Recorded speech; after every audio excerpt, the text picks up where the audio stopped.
Halo, selamat sore. Pada sore hari ini, saya akan menjelaskan kepada kita semua tentang deployment diagram dalam aplikasi UML.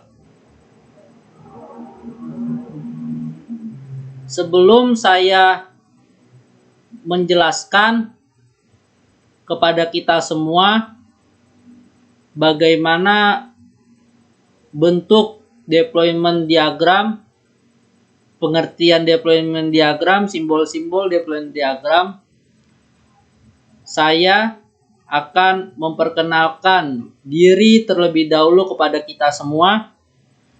Perkenalkan, nama saya Daniel Moranta. Baiklah, saya akan menjelaskan tentang deployment diagram. Deployment diagram, pengertian deployment diagram. Deployment atau physical diagram menggambarkan detail bagaimana komponen dideploy dalam infrastruktur sistem, di mana komponen akan terletak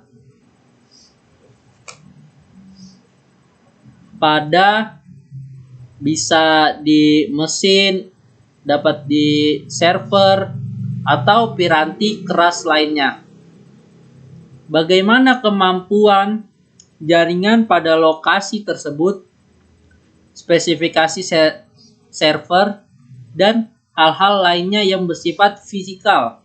Sebuah node adalah server, workstation, atau piranti keras lainnya yang digunakan untuk mendeploy komponen dalam lingkungan sebenarnya. Lalu saya akan menjelaskan kepada kita semua simbol-simbol deployment diagram. Yang pertama, saya akan menjelaskan simbol deployment diagram node. Node biasanya mengacu pada perangkat keras atau yang kita sebut kenal yang sudah tidak asing dengan nama hardware. Lalu perangkat lunak yang tidak dibuat sendiri yang kita kenal juga software. Lalu yang simbol kedua, dependensi atau ketergantungan. Ketergantungan antara node arah panah mengarah pada node yang dipakai. Lalu deployment diagram terdapat pengertian yang lain.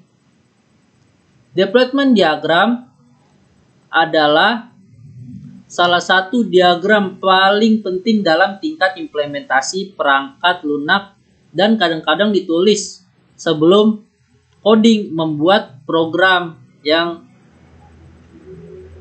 bertujuan untuk menjalankan aplikasi. Dengan menggunakan deployment diagram, kita dapat menentukan ruang yang tersedia dan waktu eksekusi yang tersedia oleh perangkat keras. Saya mengarahkan kepada kita semua untuk melihat layar kita masing-masing. Terdapat contoh deployment diagram.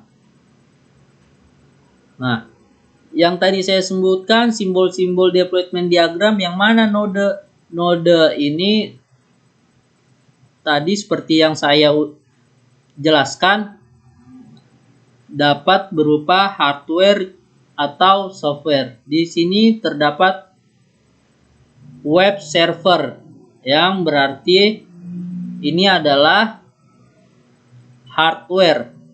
Lalu di sini terdapat database server, ini yang berupa software yang dimana data disimpan di dalam cloud.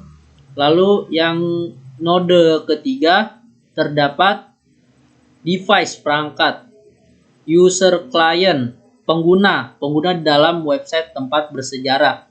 Lalu di dalamnya terdapat aplikasi yang dipakai user. Di